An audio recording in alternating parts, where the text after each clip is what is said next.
Welcome everybody here to your Razer Academy video. I am Toby1. I bring you LearnDOTA. That's right, as many weeks as we possibly can, we pump out helpful information to help you get better in the world of Dota 2.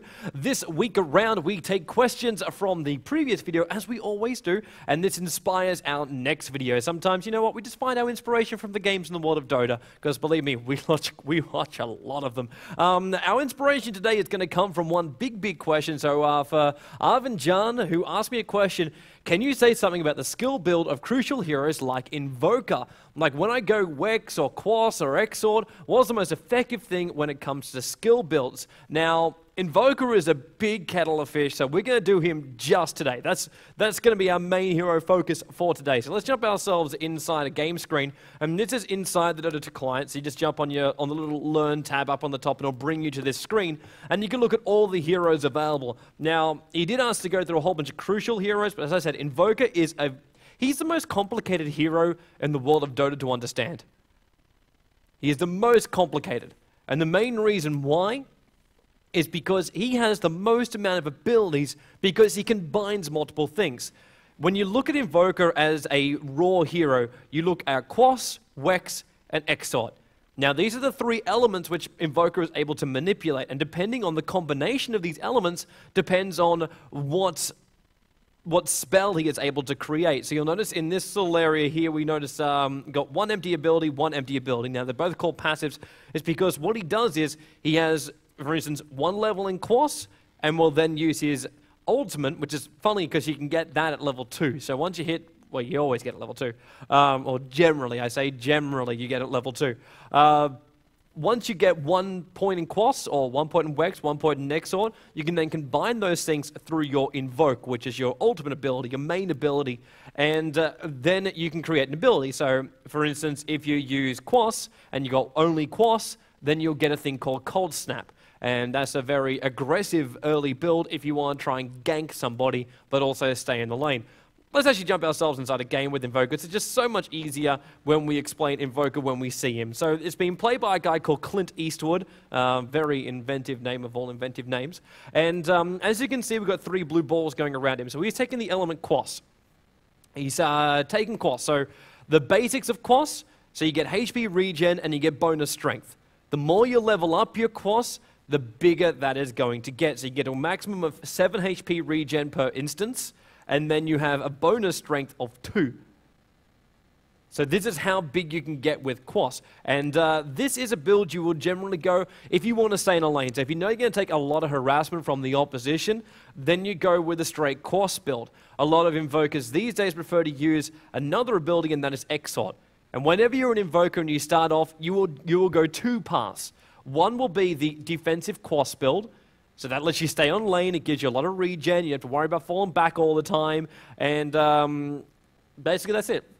You just try and stand your ground on the lane, get as many right clicks in as possible, and get your timing a lot right. Or you can go into Exort. So this is the other way you can go when you're a very early Invoker, and Exort will give you extra damage and bonus intelligence. So you have more mana and you do more right-click damage. This helps insanely when it comes to last hitting. So if you want to try and get yourself into a big commanding position when you're on a lane, an Exort Invoker is the way to do so. And it's also a big global presence. As I said before, with the Quas, you go 3 in Quas, and then you go for your Invoke ability, and that'll give you Cold Snap.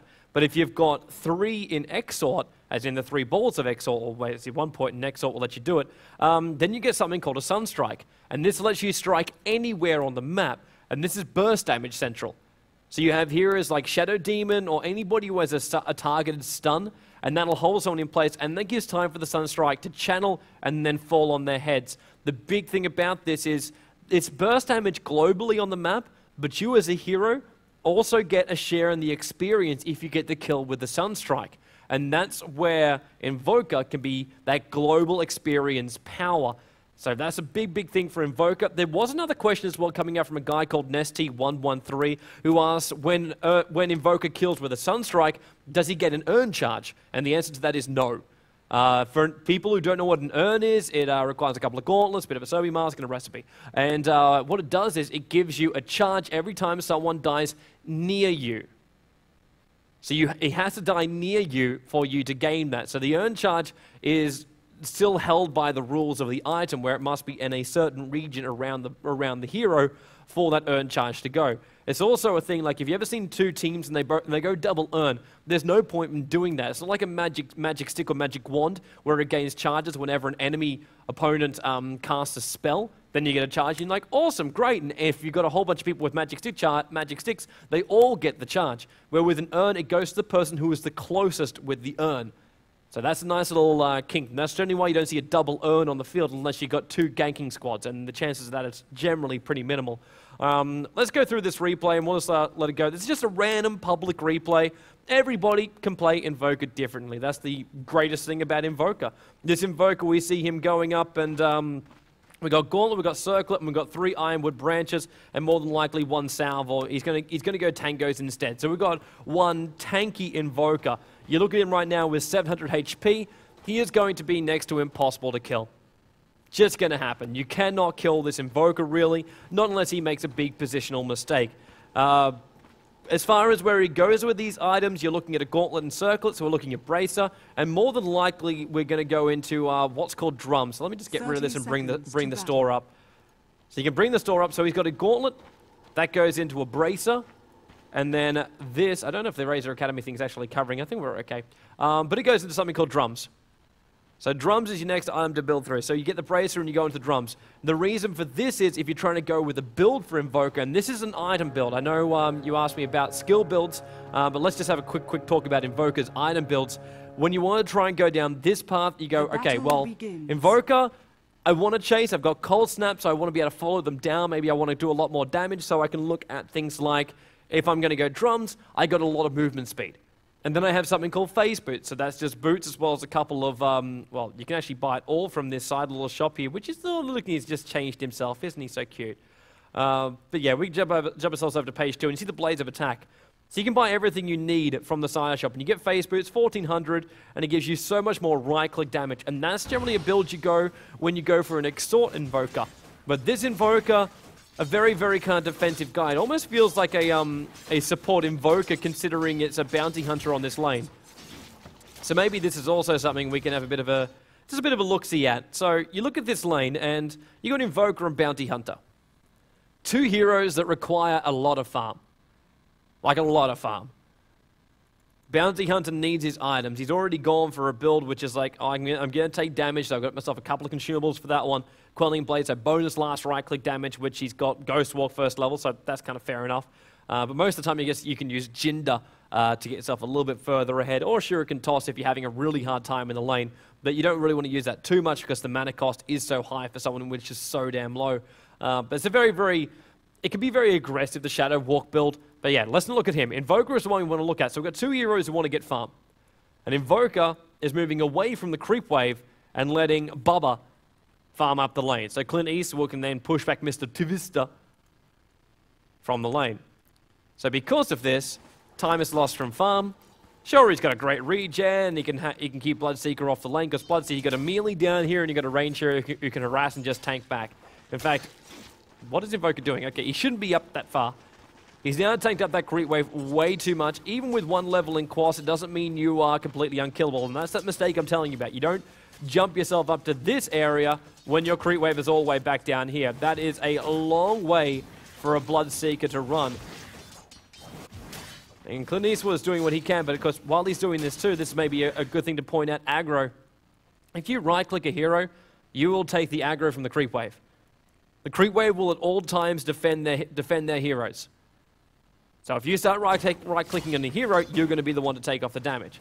But Clint Eastwood appears to have no issue with this whatsoever, as he continues to auto-attack as well.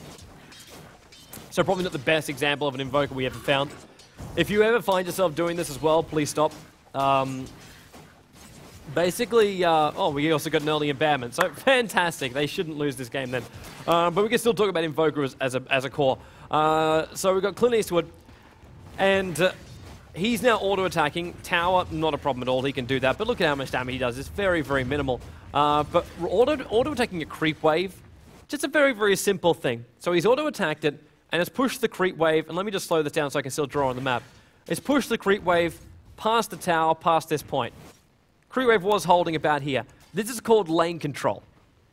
So if Invoker wants to try and right-click on the lane, it's going to push it forward because you're killing the creep wave faster, which means yours then goes in range of the tower, and Bloodseeker is able, now see now at level 3, able to get the levels, and Bounty Hunter, there's nothing he can do. He's now forced in the tree, so you can check out as far as the farm goes for Bounty Hunter, 7-0. Not too bad. And Bloodseeker, not really getting many kills in that lane, and wow, really Clint Eastwood. I'm going to laugh if he dies right now. But it's not going to happen. There's just not enough damage. And you've always got a Bounty Hunter on the side lane to support you, so you're okay. Let's go back to normal speed. In fact, let's just skip ahead. We can skip ahead because this Invoker build, I know we've already got an early abandonment, so let's just see where Invoker goes with this one. So we kind of assume that he'll go something like drums. He's changed position, he's back here, and he has bought 18 tangos. Not the build you generally go with an Invoker, but I'm guessing this is just a raffle game now. In fact, we might have just found ourselves a new game, so we can check that one out, which is actually really freaking easy to do. All we need to do is just go into watch recent games, jump it through. In fact, we can even go filter. I want a hero name, I want Invoker. Give me an Invoker Replay. So we can find one right here, done by Meltdown. So basically, in fact, we don't want to also reveal this kind of stuff. You can see it right now. We see Invoker. We've got Aghanims and Double Bracer. So this should be kind of nice if the replay was available. So let's go for another one. Invoker, Reload, tell me you've got a replay available for you.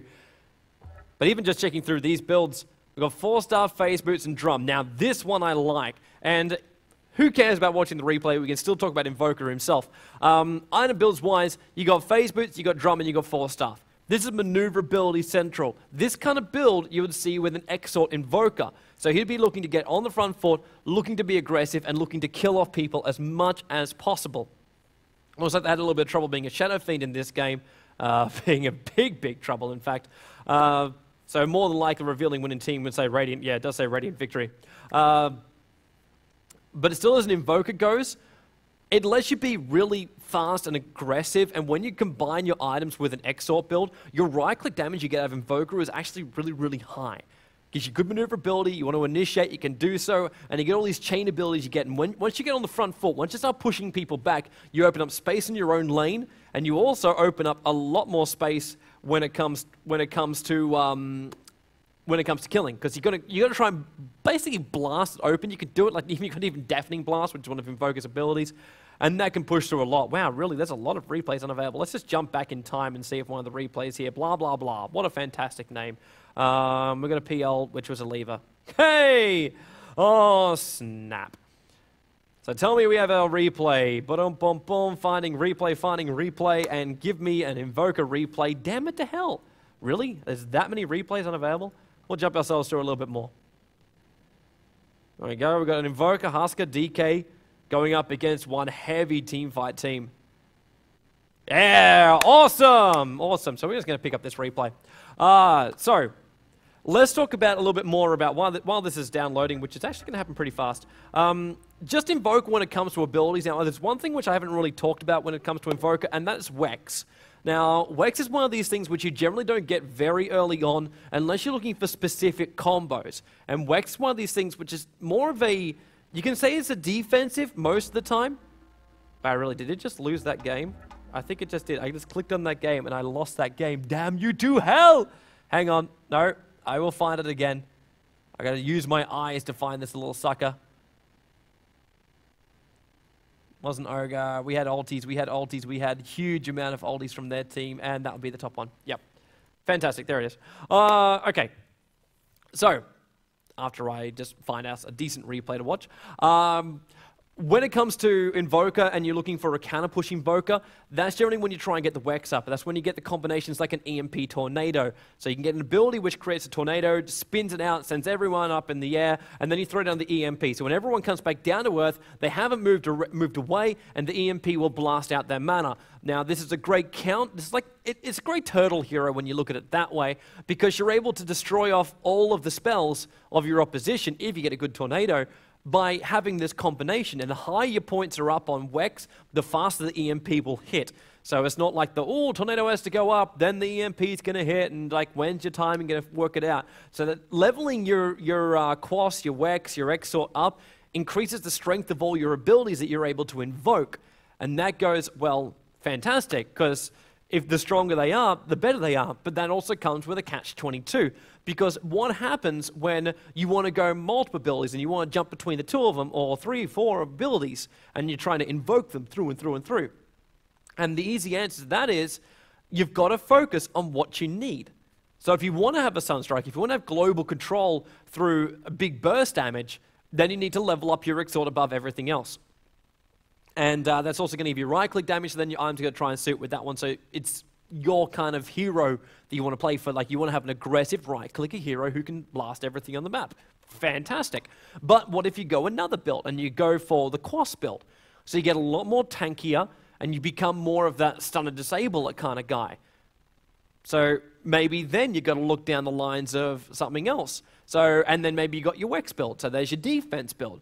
You got to try and fit your Invoker skill build to match up with your items, to match up with what your team basically needs. Like you do with every hero, you need to match up your abilities as well as your items, so you fit into that slot that your team requires. Support hero is one of those great ones because you've got to get the right support item you need. You need a hood rushed up because there's a lot of burst damage on the magical burst damage on the other side.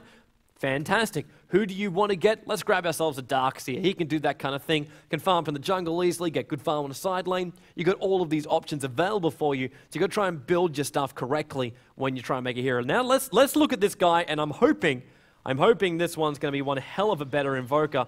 And what do we got from him? So, haven't seen a build up just yet. Let's just speed her up because, hey, time is of the essence, and time can be manipulated when in a replay.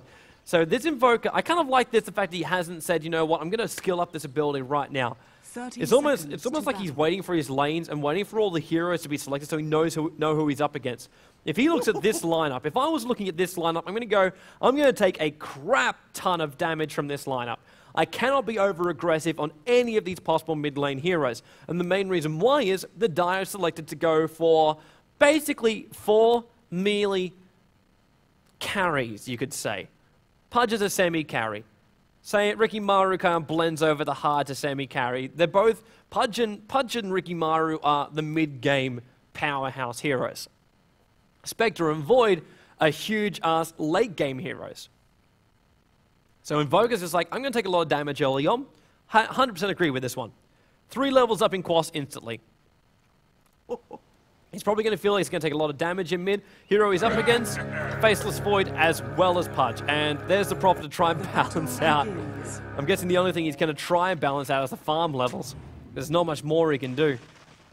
And we do actually have a bit of a swap up. So we see Pudge going in towards the middle lane. So Invoker won't have a bad time right now. Even if Pudge manages to pull him in with a Hawk and run him up, Invoker is going to be one of these things where the Quas will generally protect him. Until Pudge gets level 6, the Quas will generally protect him.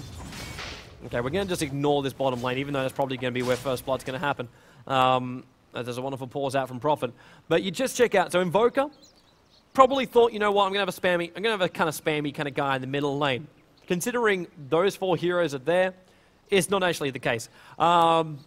Buying this magic stick didn't really work. So the item build we had in our last Invoker was actually quite good at the get-go because it went into something else. In this case, the Invokers just said, you know what, I just want Magic Wand. That's all I really want. I'm going to go that stock standard build to start off every kind of game. So that's what the Invoker's gone down with, and it's just like, okay, cool, not a problem, man. You do that for the Invoker, works a charm. Works a charm, but a lot of other heroes out there, they don't have a massive amount of spammy abilities. They're more tank ability kind of guys, and when they're going to spam their abilities, you're going to die pretty fast anyway, and you're only going to get like maybe 3-4 charges out and that kind of thing. So not the best items for Invoker, but still right skill build. So we're getting half of this right. Let's just jump through a little bit faster because these guys are taking their sweet-ass time for Prophet to reconnect. In fact, let's just jump ahead in time. So let's see how our Invoker's been going. So now we go 3 minutes and a half into the future, and we see him changing up his build. So he's gone that Cold Snap. So that's the only thing he's invoked. This is level 1 on Quas, and that's given him his Cold Snap. So he's got his Invoke ability up, and he's put 3 levels into Exhort now. I want to watch him move around, because at this point I don't see globes on him, but he's got one Exhort? That cannot be right. Okay, you must have to modify it for us to get the look again, because at this point there's no orbs flying around him, so this must just be a replay glitch. And there we go. Okay, that's what I was waiting for. Okay, so now we get to see the build for Forged Spirits. So he's gone Quas early on and says, you know what, I want to make something with this one. Who am I going up against? I'm going up against a Pudge. Now, Pudge is big, Pudge is tanky, Pudge is a boss. But Forged Spirits drop the armor with every hit. So armor removed per hit is 1. Which means every single hit that Forged Spirit gets on Pudge, he loses 1 armor. And that gives even more power to Invoker. And Invoker also with 2 points on Exort right now. So he's got plus 18 damage from this level 3 Exort while still holding on to that 1 HP regeneration. And that's the combo we needed for the Forged Spirits. And he can keep on recreating these guys and keep on pushing on these towers. Which is a really nice way to do it. Let's go back to our normal speed. It's also a nice thing to have another minion on the map. Makes it a little bit more micro-intensive. What I want to see is what he's going to go with his build. So he hasn't completed up his magic wand because we're 4 minutes in, but let's just jump ourselves ahead a couple more minutes. So it looks like we've got a couple more kills go the way of the Radiant side, and we've got Invoker on the bottom lane.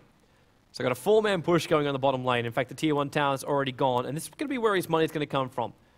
So Radiant managed to hold onto all their tier 1 towers, and they've brought down 2 of the tier 1 towers on the Dire side, which you would expect, considering there's just so many carries on the other side.